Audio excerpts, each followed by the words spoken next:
Hello everyone and welcome back to my channel. My name is Bree Buonomo and today we are diving into a reading vlog. This is the vlog that you guys voted on me doing first, and it is going to be rereading childhood books or favorites. So these are going to be all books that I read, bought, owned during my elementary school years. So for me, this is going to be between kindergarten and 5th grade. And I'm doing it this way because I really loved Books and Lala's whole like experimenting with all the years that she did. And I'll leave that video playlist linked down below. But unlike Books and Lala, I have a terrible memory and I don't have like cohesive memories to be able to give you guys like, here's all of my 1st grade years or my 2nd grade. So instead, I have enough books that I could do kindergarten through 5th grade, which is elementary school here in the United States. And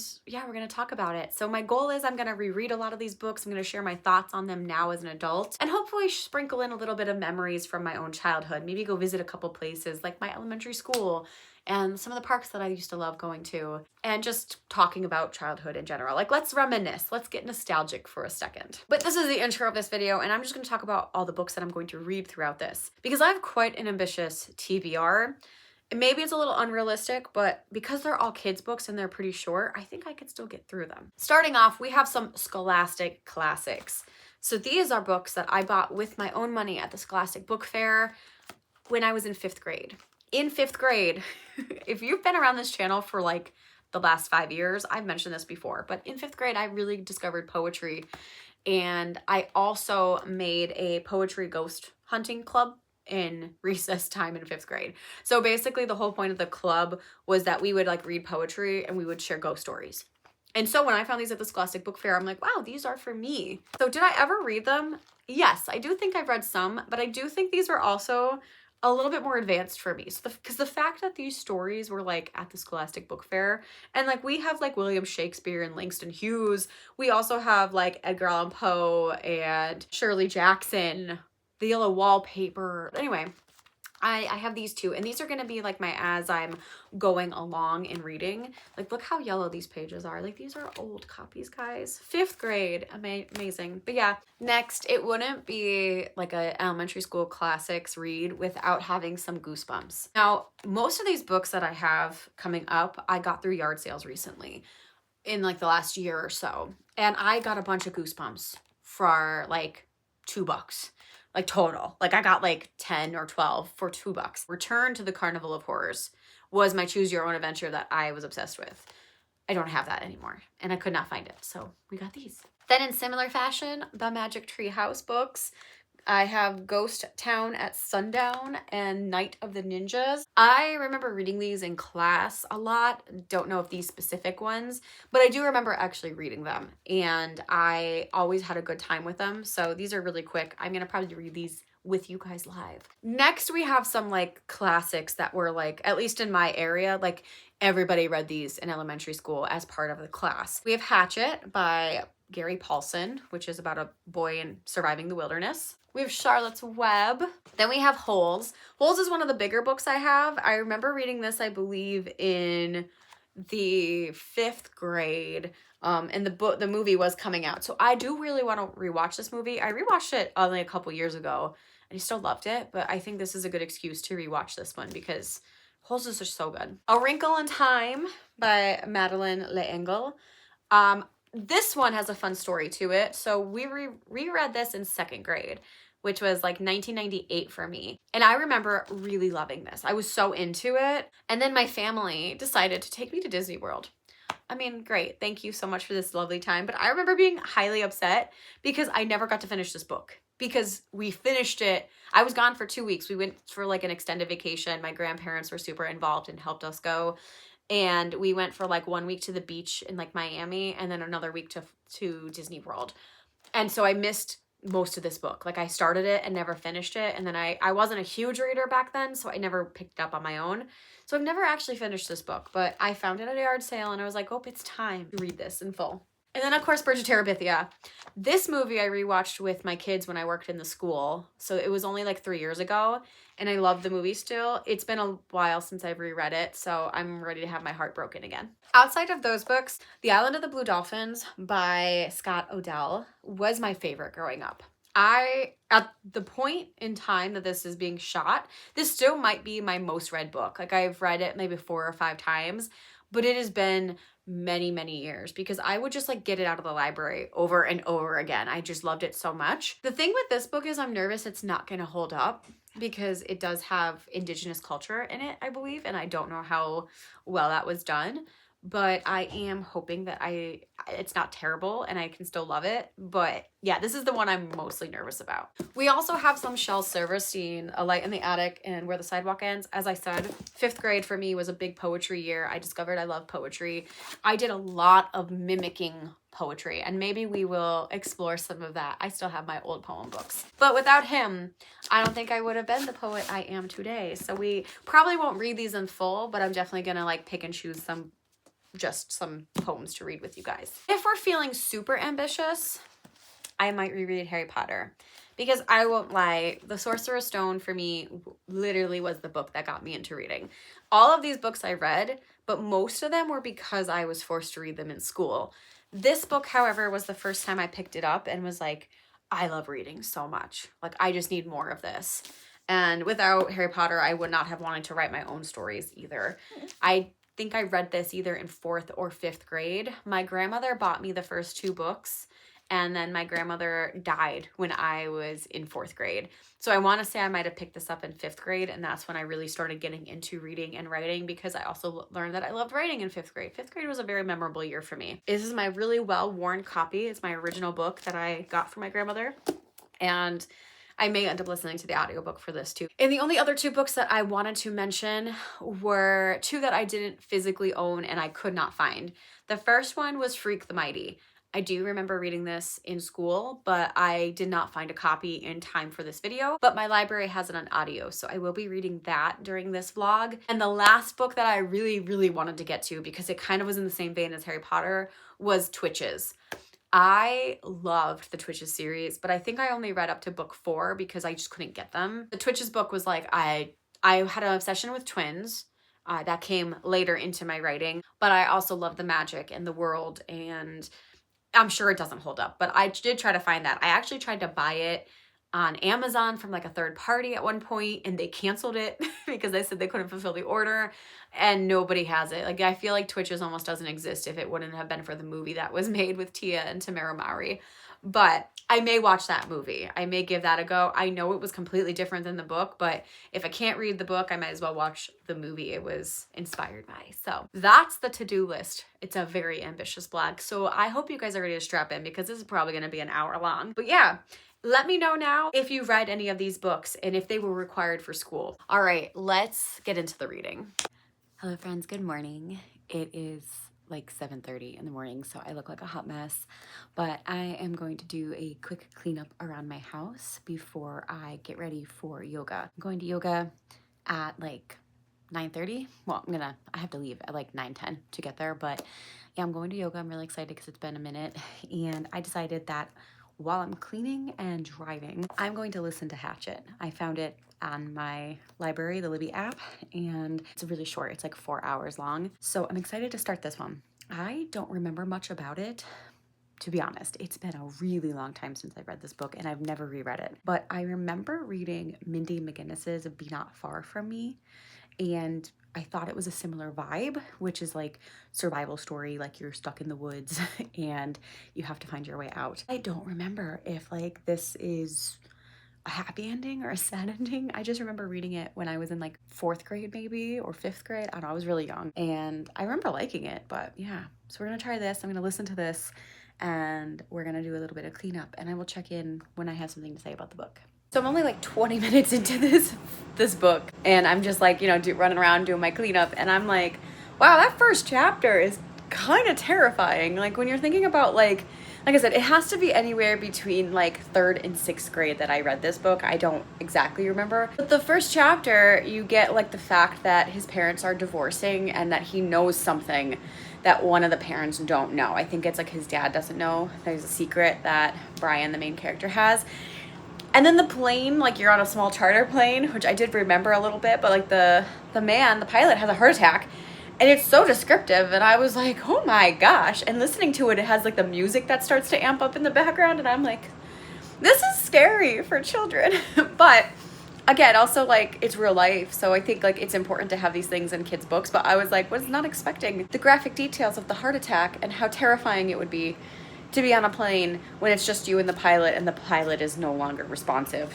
So yeah, we know we're in for a ride with this book. So I'm gonna go back to cleaning, but man, what a start. Hello friends, I'm back and it's time to talk about Hatchet. So I listened to this book on audio and I just realized that so these books, I think I said already that I got them from yard sales, and I just realized that this page is ripped because I was initially planning on reading it, but I was like, oh, I can make this a little bit easier on myself and listen to the audio. So this book is about a young man named Brian whose parents are divorced, and he is on a plane to visit his dad. He's on a charter plane when it goes down because the pilot has a heart attack. Brian does his best to try to navigate and lands in the water, and then he has to survive for like 2 months in the wild before somebody looks for him. So I'm not gonna lie, I thought I was gonna enjoy this a lot more, but I didn't. Like, it's like mid. It would be like a 3 for me. And I think I understand why it's like it would be something that people would read when they're younger, because it's very easy to understand. And I'm not still gonna lie, like as like a third grader, the heart attack scene would still probably scare me a little bit. And there's definitely some things that I think like, because it could be graphic for young children. Like he gets attacked by a moose in this and he's like pretty injured. It just isn't that deep. The author has a lot of repetition where like he'll be like, oh, the divorce that my parents are going through, like the divorce that I know the secret of and why the divorce happened. Like it's just very repetitive like that. And it kind of was annoying. It also just felt like, there was no there was enough description, but it was very telling. Like Brian was telling us everything that was happening. I also got mad because we start off with like Brian like saying that he knows a secret. And basically the secret is that his mom cheated on his father and left his father for this other man. But his father supposedly doesn't know. But I thought that was going to be like a bigger factor into the whole survival thing. And it's just a fact. It's just like a fact cake. It gets thrown in at the beginning and then it gets thrown in at the end. And occasionally he might remember it, but it has nothing to do with the fact that he got stranded in the middle of the woods, in the Canadian wilderness, nonetheless. And like there's nothing deeper there. Like I was expecting just something deeper. Like if you keep mentioning this, then it has to have a role, right? Nope, it does not have a role. And that was the main thing that made me mad. So as a kid, I think I would forgive it because I'm just like, I would be so enraptured by Brian's survival story. But as an adult, I'm just like, there's no substance to this book. It's just literally a survival story. He gets stranded in the wilderness. He has to survive for 2 months. And we learn how he tries to use his brain to survive. I do think Brian is mostly realistic. Like he's obviously a kid, and I think the author does show that, like in how he's identifying like creatures and calling them like these names that he's just making up because he doesn't know what they are. Like, oh, this bird over there is like, like a fool bird, because he's like able to like kill them pretty easily. And he's like making up these names. So I think that's kind of realistic, but I don't know if he would actually survive. Like there's nothing in this beforehand to show us that he has survival skills. He's just guessing and making it up as he goes and survives. So yeah, I think I'm not going to keep this book. It's fine as like, somebody to read it when you were younger, but it just does not hit the same. And what I will say, if you liked Hatchet as a kid or you want more substance than Hatchet was able to provide you, I would recommend Be Not Far From Me by Mindy McGinnis. This is also a survival story. Mindy McGinnis is a genius. I love her. She's one of my favorite authors, if not my favorite author. And it was just a good story. Like there's substance there, and it still is gritty and it's still upsetting. And there's a lot of dangers that this main character goes through, but there's a purpose to it all. Like there's like an overall like goal and something that like the person and like the main character like has this like impending danger of being stranded and having to survive in the woods. But there's also interpersonal turmoil that connects the two. And I like that a lot more. than this book. Hello friends, hi. You're in my kitchen and it's Monday morning, so I am getting ready to go to work and I am just grabbing some of my things. I am like, as my friends call me, a bird, because I just like bring a bunch of stuff to pick at all day, and that's how I eat. And it works for me. But it's Monday and I am starting 2 new books today. Taking my sparkling water to act like it's an energy drink because I really need to chill. But anyway, so now that I finished my first book, I'm going to start 2 new books today. So I am going to start while I'm at work reading The Best Love Poems Ever. It's very quick. I think I will be able to get it done between like sessions or if I have any cancellations. And on top of that, I'm also going to be listening to Freak the Mighty. So Freak the Mighty is not a book I really remember much about. I vaguely remember a baseball scene where the mom dies. I think that's this book.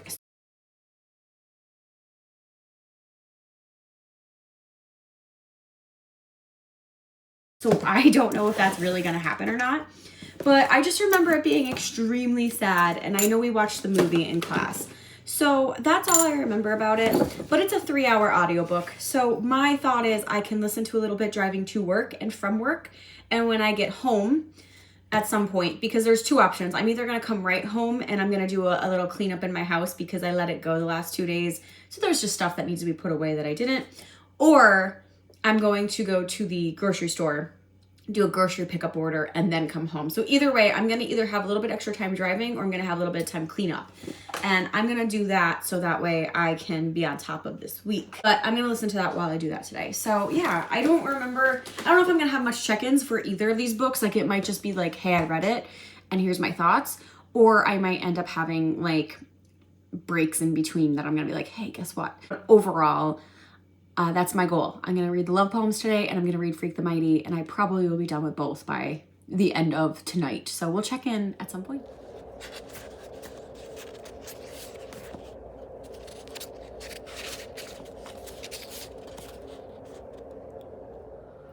Hello everyone. So I wanted to really quick check in and talk about Freak the Mighty because I finished that and I have a few thoughts, but I want to be brief. I am at work on a quick break and I don't want to be that weirdo who has people looking at them while they're, she's talking in her car. But I did want to just say that I really love this novel. It's so quick, but it's so important for like kids to read, and it has like, I think it has some pretty good disability rep and like also like showcases like how hard bullying can be. And I really enjoyed it, but it broke my heart. And I feel like it's like a lot of heavy topics in here, which I think is, again, one of those things where, we should not be like holding things back from kids because kids will understand more than we give them credit for. And these hard topics are real life. Like there might have been a kid who read this and was like, oh yeah, my family sucks and my, or I have a dead parent or I have a disability, and like they could be seen and that, that they could still have friendship and things that are good for them. And so I really love that. Of note, because these are older books, this I believe was in the 90s that this came out, there is use of the R word, and that may be off-putting to some people. But what I will say is that it is used as a slur in this. It's not like people just like throwing it around like describing objects. Like when the R word is used, it is used against the main character and as a way to bully him and put him down, which I as a reader pick up that that's not okay. Like when they're adults using it, when the adults are using it, like I very clearly as an adult I'm like, oh, like we could tell that this is not okay. And I think kids today too, again, we give them credit, like they would understand that that's not okay to use either. So obviously just go in knowing that it could be potentially triggering, but I don't think it wasn't just used like, willy-nilly. There was a purpose for it to be used, and it was very clearly used negatively and as like bullying behavior. So yeah, that's my thoughts. So I am actually almost finished with my little bit of poetry, so I think what I'm gonna do next is read some poetry with you and maybe share some of my 5th grade poetry. I think that'll be fun. Hello friends, hey, it's another day and we're gonna talk about some poetry. So first of all, I do want to say the best love poems ever. I actually enjoyed this collection, all things considered. I think the poems were pretty much very popular ones. I really like the poems that were translated the most, I think. There was a lot of ones in here that I did enjoy or just like generally knew of beforehand. I would argue though that these are not all love poems. There's one that's a response to a love poem, which is basically saying that she would never love them. The seaman to the siren or something like that, and then it was like a call in response to that poem, and it was like the siren to like the fisherman, and she's like, nah, I would never have you. So I don't really think it's a love poem, but it was in here. And there's other things that are like the love of like the sun and like love for other objects. But I, thinking I'm like reading this, would think that these are poems to another person. Do I think it lived up to what it says it was? No. But do I enjoy it? Yes. But I will say, 2003 Bree did not know what these poems meant, like had no comprehension on this level. So I don't know what I was doing and why this was even in the Scholastic Book Fair, but hey, it lasted the test of time. So now to discuss some of my poetry. So I'm gonna do two things. I have my poems here. These are my two poetry books. This one is not going to be discussed today. This actually has more of my like middle grade and early high school poetry in it, and it's full. Like all these pages have poems, or sometimes it's random stuff. This one is not quite full, but it does pretty well, all things considered. And these really start in like 5th grade for me, but I'm gonna read a few of them, and I'm gonna talk about where the inspiration came from for a lot of these. I loved Shel Silverstein, and a lot of my early poems were inspired by him. I loved how fun he made poetry, and I loved just like the rhyming scheme, and yeah, he was my homie, you know? So we're gonna start with this one, and I'm gonna share a couple from Shel Silverstein. This one is Where the Sidewalk Ends, which was my favorite collection. And I'll show you my comparison of basically my plagiarism. So this one is called Benjamin Bunn. Poor Benjamin Bunn from Williamton, his buttons will not come undone. He hasn't changed his clothes since last July. And why? 'Cause no one can unbutton him, no matter how they try, poor guy. And all that he can take off are his socks and shoes and tie, and all that he can do is sit and bite his tongue and cry. He cannot take a bath, so he just lets the water run, and he can't go to the toilet and can't get any sun. And life just isn't any fun for Benjamin Bunn from Williamton, whose buttons will not come undone. So, you know, in response, if you will, my call is I made a lot of poems towards my friends. So I would name the poems like their names. So like I have Jess, and I have Mal, and I have Kristen Hayes. And Kristen Hayes is what I'm gonna read because I just think it's hilarious. But none of these are really true. It's just, I don't know. I'm trying to recreate Shel Silverstein. So we have Kristen Hayes, who is not a real person, but I did have a friend named Kristen, who was in my forced poetry club. There's a girl named Kristen, but you can call her Kay. She likes mozzarella sticks, but down they never stay. She isn't very cheerful. She doesn't do sports games. Some people say she has her own gang, who smokes and drinks. They're all insane. Some boys say she's creepy. Some girls say she's weird. But as for me, I have no clue on what to say to her ears. She skips school 3 times a week. Her sink has a terrible leak. She always goes where no man goes and stirs up mischief on the way. They want to push her into hay. She's terrible at home, wanted in every state. She can never find dates. That poor Kristen Hayes. Listen, that's a 5th grader. I think that's pretty solid. Like, that rhyme scheme is pretty damn good. So yeah, I don't talk to either of those people anymore, but I wonder if they think of me and my weird little poetry club. So I think I already said this, but in 5th grade, like, I really, really got into like short story writing and poetry. And in part, it was due to like my class work that I had to do. Like, they would give us assignments and I had to write things. And then I would pick up books like this from the library and adore them. And so I just made all my friends like write poetry with me. And my one friend is like, she's a lawyer, but she has always felt connected to music. Like, she plays guitar, piano, writes music. And that's the only one that I know that still does something creative speaking that I know of. Everybody else in the club, I am unsure. I actually do have a video long ago that dives into some more poetry from this collection. So if you want to go watch that, I will leave it linked up above and below. And that is with my lawyer friend, Mallory, because we both wrote a lot of these poems and things together. And while I am the historian here, not all of my friends probably have their stuff that they wrote, but I am very sentimental in that way. So another Shel Silverstein, one of my favorites, and the one I plagiarized the absolute most. was sick. I cannot go to school today, said little Peggy Ann McKay. I have the measles and the mumps, a gash, a rash, and purple bumps. My mouth is wet, my throat is dry, I'm going blind in my right eye. My tonsils are as big as rocks, I've counted 16 chicken pox. And there's one more, that's 17. And don't you think my face looks green? My leg is cut, my eyes are blue, I might be instamatic flu. I cough and sneeze and gasp and choke, I'm sure that my left leg is broke. My hip hurts when I move my chin, my belly button's caving in, my back is wrenched, my ankle sprained, my appendix pains each time it rains. My nose is cold, my toes are numb, I have a sliver in my thumb. My neck is stiff, my voice is weak, I hardly whisper when I speak. My tongue is filling up my mouth, I think my hair is falling out. My elbow's bent, my spine ain't straight, my temperature is 108.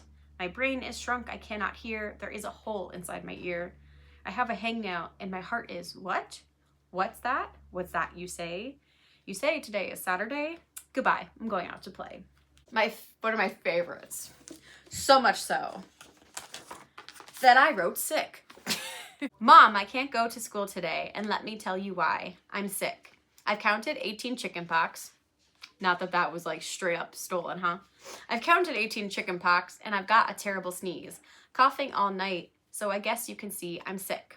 My head is hot, I've got the flu and monthly nucleosis, and I can't help noticing that I also have laryngitis. My feet are cold, my room is freezing, and I can't stop this darn sneezing. I'm allergic to my dog, and I slipped on a log. What? You said today is Saturday? Nice chatting, goodbye, I'm going away to have a fun day.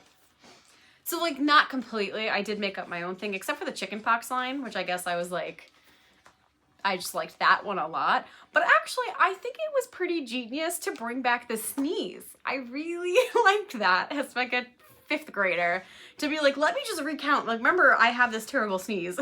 I kind of like that. So overall, you know, I was a child, but I think I was pretty good reading poetry for a 5th grader. Especially like a lot of this, like, yeah, I took a lot of inspiration, but a lot of this was original. So I don't know, you could be the judge, but I think 5th grade Bree she was onto something. And I just really, like, when I think of like nostalgia, it's writing these poems. So with that, I'm going to leave you with one more Shel Silverstein, and this is from A Light in the Attic. I figured this one is a timely and appropriate poem to leave you on for this section of my vlog. It's called The Books I Have Not Read. Here are the books I have not read that I promise to read someday. And who knows, maybe after. Baseball games, circuses, and taking naps, playing drums and building planes, drinking cokes and telling jokes, and playing spin the bottle, and watching stars and driving cars and getting married and working a job and having kids and getting old and getting fat and getting gray. I may. Hello, again, it is me, and we are reading our next book. I'm about to dive into Holes. I realized that, like, as I'm going through these books, I did state that this was an ambitious TBR. And then when I realized that I've only read like 3 books so far, I was like, oh, whoops. So I'm going to read this. I do maybe want to watch the movie when I'm done with it. And this is the movie edition. I think it has pictures in it from the movie. It's something I got at a yard sale. I don't know if I'll keep it because obviously it's pretty, I mean, there's part of the cover is ripped off. So I may just put this in a little free library when I'm done. For the purpose of this video, I at least have it to hold. But we're going to start this, and I will say this is probably 6th grade. I was trying to keep most of these books like up to 5th grade, but my memory is pretty crap. And I do think this was 6th grade in particular. And the movie was like coming out, I think around the time that I read this book. And I remember loving it. I remember loving the book. I remember loving the movie. So I am really excited to revisit this. I have not read this since my classroom read it as a whole, probably in 6th grade. So let's go. Hi, it's me. And guess what? We finished Holes. This is a very quick read. And honestly, I still love it. I really just read it for like pure enjoyment. Where at like Hatchet, I didn't have a lot of memories of reading. I just know we read it. And then I was like, I did not like this book at all. I can't tell you if like I'm biased because I do have a lot of memories of reading this and enjoying it in school, or if I just enjoyed it and I thought, and it is good. I don't know, but I'm not really going to critique it on the rating.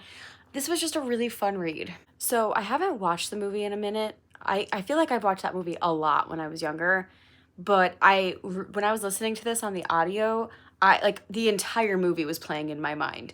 This has to be one of the most faithful adaptations that I can think of. This is all from memory. I think I'm gonna rewatch it, and I'll let you know if that changes, but from memory, there's like very few things that I can recall that were different. The one was that Zero's mother actually is like, it shows him being reunited with her, and they just hint at that at the end of the book. They don't actually flat out say like he was reunited, but you can kind of tell, like they say basically that, you know, there's a woman playing with his hair and she's humming the melody that her grandmother sang to her.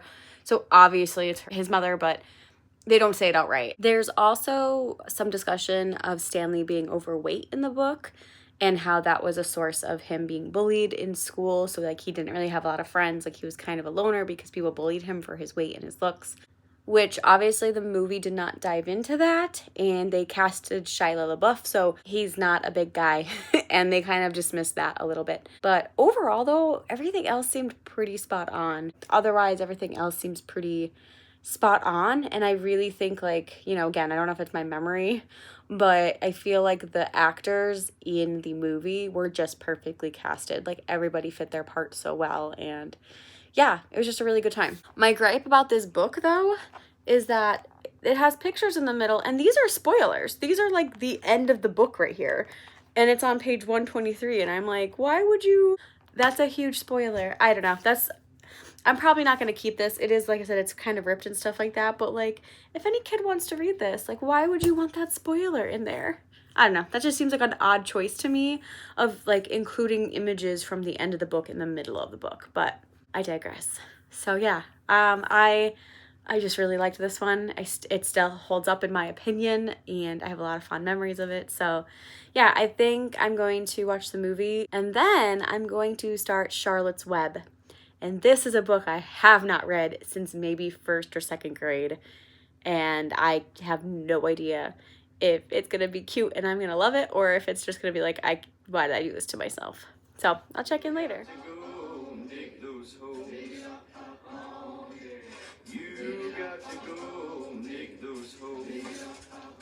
Hi friends, I just wanted to do a really quick check-in. Holes was pretty much exactly as I remembered it. It's also like the exact book, like word for word even. It was really creepy. I think the main difference is that they made the camaraderie between Stanley and the other boys way more friendlier, because it was a little bit darker, and they just weren't nice at all to Stanley. Like there was never a moment of like they were gonna be nice to him. Like they were like roughened boys, you know. They also changed the scene of how he got his nickname Caveman, and Stanley obviously is not a large man in the movie, but otherwise it was really fun, and it was nice to revisit that. After I watched the movie, I also read Charlotte's Web, and this is just honestly a really cute children's book. I have no real critiques. It's just a great little story for kids to talk about friendship, the importance of friendship, and grief, as well as like you don't have to do crazy things to be like an extraordinary person, in this case a pig. But yeah, I just thought it was cute. I have no complaints, and yeah, I don't think I'm going to probably ever read this again, but I am glad I revisited it just for the memories. And like I said, I think this was my like first grade book read that I remember reading in my classroom with Mrs. Popick, who is no longer with us. She actually only lasted half a year before she got sick, unfortunately, so I only had her for half the year, and I remember reading this in her class. So yeah, so I think the next on the agenda is I might read some of my quick books like The Magic Tree House and Goosebumps, and I might take you on an average summer day in my childhood experience. So let's see if the weather holds out and I get to do that. Hello friends. So I'm here and I'm going to make one of my favorite sandwiches from childhood and tell you a couple stories from childhood. So this, I don't know how many people have tried this, and it's probably not like a mind-blowing thing, but I very distinctly remember this as a memory from my dad and being at his house in the summer. I would play in the pool like all day growing up when I could. My dad had a pool, and then my grandfather on my mom's side, who lived up the road from me, had a pool. But at my dad's specifically, they would get potato bread. So specifically, Martin's potato rolls. Sometimes they would get minis and we would make mini sandwiches too. But I just got the potato roll just to have a real sandwich. So you would get that and you would get your Hellmann's mayo and you would spread a little bit on the potato roll and then you would make a turkey sandwich. And I don't know what it is about this combination, but like it is just so good and satisfying. And the potato roll having that sweetness on it, chef's kiss. So I'm gonna do white American cheese because that is the supreme cheese. Not yellow American, white American. I was very particular about this and I still am to this day. I do not like yellow American. But I have my cheese here and I'm not gonna lie, for good measure, we also eat one of the cheeses while we're making the sandwiches. That's just the rules. I just abide by them. I mean, just eating cheese is such a good snack. And then you would get your turkey out. Now, I was a turkey girl. Ham was also an option, and I really don't like bunch meat ham personally. But turkey or chicken, this is oven roasted turkey in particular that I got. And this is pretty much your sandwich. That's just what you make, you know? But the goodness of it all together with like the sweet and the savory and the cheese, just a 10 out of 10.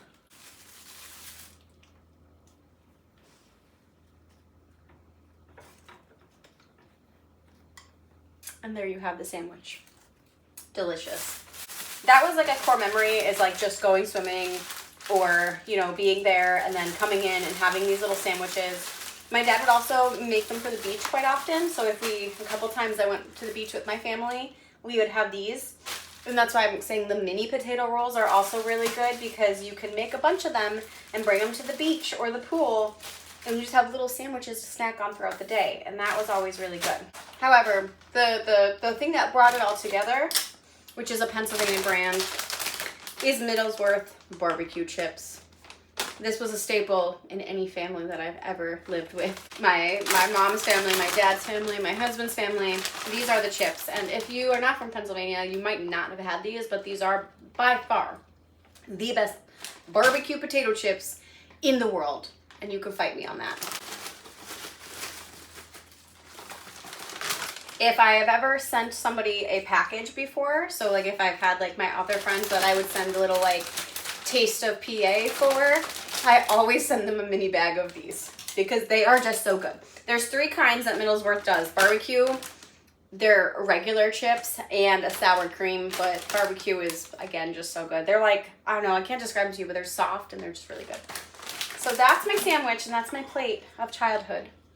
Also, just for some context too, when I was younger, I did not know how to braid my hair, and my mother also was not like a hair person. She didn't braid shit. She cut her hair off all the time. So like she always had like a pixie or a bob or something and didn't have any sense to do my hair. But my stepmother would always do my hair in double braids, French braids. And every time I'd go to my dad's house, I'd be like, please do it, especially in the summer because it's just so easy to like put them up.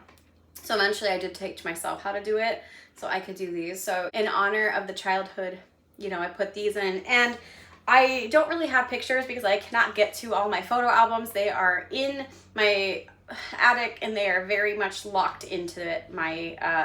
They're just landlocked. I can't get there. But I was a summer camp girly. I used to go to day camp at our local YMCA. And I loved it. It was some of my best memories. And while this is from the Renaissance Fair, it is not from my childhood. The tie-dyeing is what I did. I tie-dyed the shirt myself, and it just gave me those vibes of being at summer camp since we are nearing the end of June, and summer camp would have been in full force. And I had a lot of good memories from like being in the gym playing basketball and kickball to going on our field trips.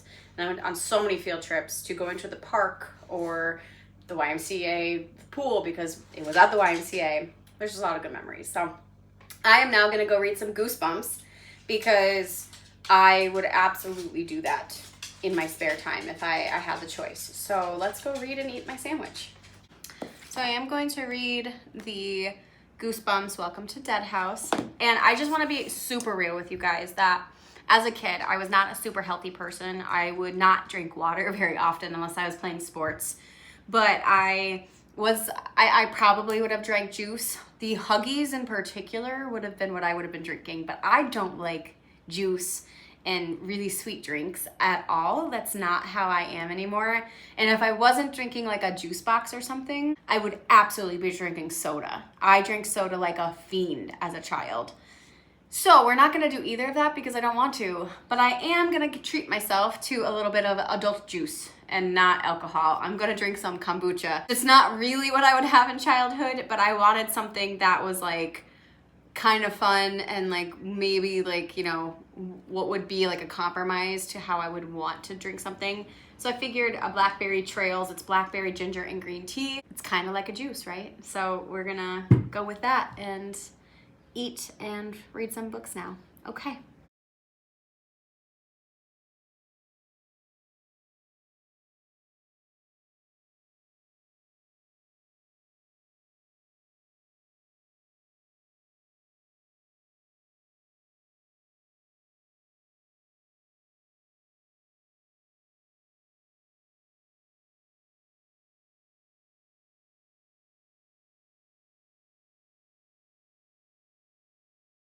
Hello friends, I just wanted to do a really quick check-in. We are almost done. We have 3 books left and I am gonna start A Wrinkle in Time and Island of the Blue Dolphins simultaneously. So I just wanted to like quickly check in because this book is like original.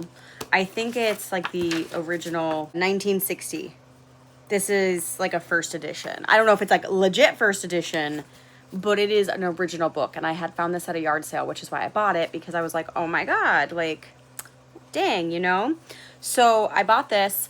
I did also pick up the ebook from the library, and I had read the introduction, which was actually by Lois Lowry, who wrote The Giver. And I feel like it was kind of like a nothing soup in my opinion. Like she didn't say anything really about this. All she basically said was that she wished she asked Scott Odell more questions so that she could like talk more about it, about like why this book, why this story, like, you know, how much did he actually know? Because what I didn't realize for all these years is that this is based on a real woman who was found on this island off the coast of California, one of the Canary Islands, I think. And she was the lone woman for 18 years, but her native language was erased. And she died 7 weeks after she got to California, like almost her entire tribe did. So there was a lot lost. There was a lot that couldn't be translated, so nobody really knew her story. So a lot of this is probably embellished, but we'll see how it goes going into it. As far as A Wrinkle in Time goes, this is a newer copy. It has an like appreciation from the director of A Wrinkle in Time. And I did start this already on audio because I'm trying to get through it. And it's a weird little book. Like, I don't remember really reading this in 2nd grade. I just remember I did, and then I didn't finish it because I went on vacation. And it's a weird little book. I'll tell you more thoughts as I go along. But yeah, both of these so far are 2 books that I read in elementary school and have like distinct memories about. 1, because I didn't finish this one, and 2, because I reread this one like crazy. I don't know what it was. So we'll see if it still holds up. Since I had such a fondness as a kid, I really want to see if this one holds up the most. Because I reread this, like, still maybe to date, I've reread this the most. Like, I've read it 4 or 5 times as a kid, and then it's been years since I've reread it, but still, I don't read a ton of books, so it's probably still the most reread for me. Okay, so I expected to come back and talk about A Wrinkle in Time. And then I was like, well, I don't know if I have much to say. I don't have much to say. And then all of a sudden the book ended and I was like, wait a minute. Wait, what? So I obviously know there is 5 books in total. I did not expect it to be like such an abrupt ending. So I think that's why I was like waiting for something more to say, but it never really came. And yeah, I'm just, I don't know what my thoughts are on this book. Just to remind you, when I read this book, it was in 2nd grade, and I did not get very far into it. I only remember the fact that I didn't get to finish this book because I had started it, and then I went on vacation with my family, and in that time, my class finished this book. And I was not a reader at that point. Like, in 2nd grade, I really didn't read much.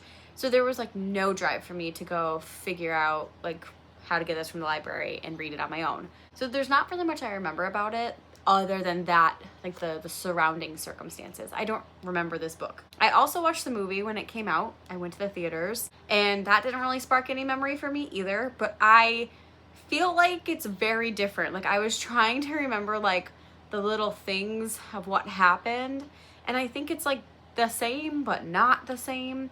And then I was like, wow, like, why did they cast the people they casted for the witches? I feel like that casting was not it, because these witches are very like out there, and they're like whimsical because they're like stars, like they're beyond our beings. So the people that they casted, I didn't feel like, from my memory, didn't really fit the witches. And I don't know, I'm not going to compare and contrast the movie because I don't remember that very well either. But what I will say is I don't have a ton of thoughts on this. It's fine. I think maybe when I was younger I would have liked it more, but I just never felt compelled to keep reading it. I know this is a classic and people love it, but I had no drive. I was literally like, oh my God, I can't wait for this to be over because I want to move on to the next one. And I know that sounds terrible, but it was just okay. Like, I had no strong feelings. Like, I wasn't like hating the book, but I also wasn't loving it. I felt like, I understand that this is a child's book and Meg is a child, but Meg frustrated me so much. And I feel like she wasn't growing fast enough for my liking and what I'm used to nowadays. I did like Charles Wallace as a character. I feel like he was very actualized as a character. And the friend, I felt like was kind of a tag along. I don't feel like he added much more to the plot or not. Like, if you took Calvin out of the story, I don't think the plot would have changed at all. But I did like Calvin as a character. I felt like I'm currently writing a horror novel where my main character does not have a good home life. And there was a lot of parallels with Calvin and like his just upbringing and how he feels very left behind. Those types of characters really tug at my heartstrings. So I liked Calvin. I just felt like he didn't add much to the plot. And the dad was such a dud in the end, right? Like, oh my God. I was like, wow, Dad, like you just don't feel like you're adulting very well. And I wish almost like there was a little bit more of explanation. Like, did like his captivity warp his mind? But it's just like, oh, you're my dad and you're not really what I remember you to be. So I don't know. It was just an interesting book. I will not continue with the series. I don't feel any need to. And I don't even know if I will ever reread this. But, you know, never say never. I just had an okay time with it. And I am glad I finally got to read it. I am glad that I can finally say that I finished this book. And I at least know a little bit more in my noggin. I don't have much of an update on the Island of the Blue Dolphins, but I will say that I think I'm like 5 or 6, I think I'm 6 chapters in. They're very quick. And so far, I don't know what drew me to this book as a kid. Like, it's not bad, but it's very like straightforward and plain writing. Like, there's not a lot of frivolous details. It's very factual, which is easy for a kid to read. But so far I don't know why I was so compelled. I feel like, you know, the shit's about to hit the fan because I do remember this book pretty well. And I know that she jumps into the ocean. That's the last chapter I got to. And she's going to go back for her brother. But spoiler alert, if you guys don't know this novel, come back in a couple of minutes. I'll try to put a timestamp or something. But with this book, like, once she jumps into the river, the boat was supposed to come back for them and it never does. And I'm sure it's going to happen pretty quickly. Her brother is going to die. And from what I remember, it's extremely sad. So it just might be a very heartfelt, compelling novel, and that might be why I loved it. But I'll let you know if anything sticks out to me of like why 4th grade Bree loved this book. So yeah, we'll check in. But yeah, that's my thoughts so far. And since I finished this on audio, I'm going to get the last one on audio from the library, and that would be Bridge to Terabithia. So we're almost done. We're wrapping it up. Got 2 more books to go, and I'm halfway through the one, so we're almost there, guys. Well, finishing Bridge to Terabithia by 6 a.m. in the morning while you're cleaning was not the best choice. But it is a choice I have to live with, and goodness, I thought I was fine, and then I'm not. So yeah, man, that book is that book still hurts. Still makes me sad. Okay, I'll come back later. Hi friends, hello. We are almost done with this video. And I have 2 books to talk to you about. So last clip I had just finished Bridge of Terabithia, and let me tell you, this book is just so good. It's so good. If you've never read this, it holds up. It is just so good. It'll make you cry. And oh my God, if you have never read this book, then like skip until I have this holding up. Yeah, it's so sad. And it was just so well done. Like you could tell like they built these characters up, and you get such a sense of their life, both Leslie and Jess, and like how different they are, but how they come together. And then Leslie's death. Oh, like I knew it was coming. I watched this movie a couple years ago, so it's not that unfresh in my mind. But like I knew the scene that was like, leading up when Jess didn't invite her to go with him, and it hurt. But then what really hurt me was Leslie's father saying that he needs to keep the dog, that he can't give Jess PT because like, he just needed the dog. And I was like, that's when I started crying. I was like, oh man, I don't know what it is about parents grieving their children in any media, TikTok, movies. I just lose my mind. So yeah, this is so well written. It's so good. It's so good. I wish they would almost redo the movie, but I also don't, because the movie's pretty good too. And as much as Zooey Deschanel has like a typecast, she is perfect as this teacher. That was a perfect casting for that role. And honestly, the 2 kids as well, Josh Hutcherson, and I'm blanking on the blonde, but they were both perfectly casted too. So overall, this was a great book and hit me in the feels. And then this book. So if you are unfamiliar with this book, so this is loosely based on a true story, and there is not much known from the true story part of it, because the woman in real life could not speak English or speak to anybody, and her native language had been lost by the time she finally had talked to white people and people in general, even other indigenous folk. And so unfortunately there was probably a lot that was fabricated here. But what we do know, and what the basis of this structure is that there was a tribe on the island of the Blue Dolphins, which is also like the island of St. Nicholas, I believe, and it's off the coast of California. And in this novel, her people have been kind of being taken advantage of by another indigenous tribe called the Alouettes, and they kind of ended up killing half of the men in a skirmish. And because of that, when another ship full of white men come, they make a deal that they will take their tribe to America, where they can maybe get support. But Karana, the main character in here, sees that her brother did not board the ship, and he is stranded on the island, and it's a storm, so none of them are going to possibly like be able to go back anytime soon. And Karana does not want to leave her brother, so she jumps overboard and swims to shore. And from there, we follow her journey as she tries to make it on this island. And unfortunately, her brother is killed pretty much instantly. Like, he dies. And I initially was like, oh, is that the part that was supposed to make me sad? Because I don't even care about this brother. Like, he's barely mentioned, and he's kind of dumb.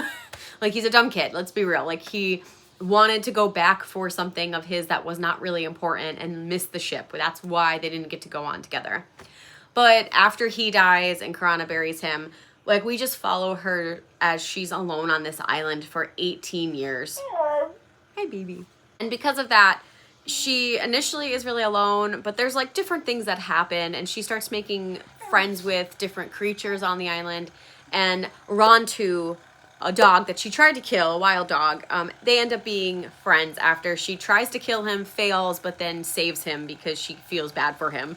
And they become best friends. And that is the part that got me. I was just in my feels when Rontu died of old age, but still he died. And yeah, that was the saddest part of this book. But as far as the writing goes, I think this is very accessible for kids, and I think I understood why I loved it so much, because it was good. It was just straightforward writing, though. There was no like fancy flourishes.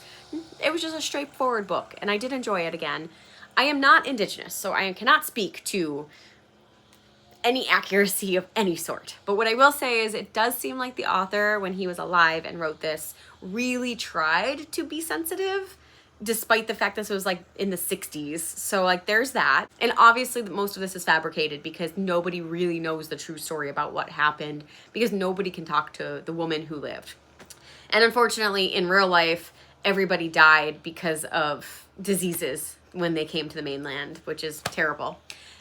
In this book, her people died in the storm. So not nearly as gruesome, but also not the truth. Like I feel like if this was going to be written today, we would want to be in the nitty gritty, like to understand like just how bad it was to be an Indigenous person, because there were so many things that were introduced and killed them because of diseases and plagues and all of that stuff because white people. So anyway, though, like I said, I can't really speak to the accuracy of anything else. Anywho, these are my last 2 books that I'm physically reading.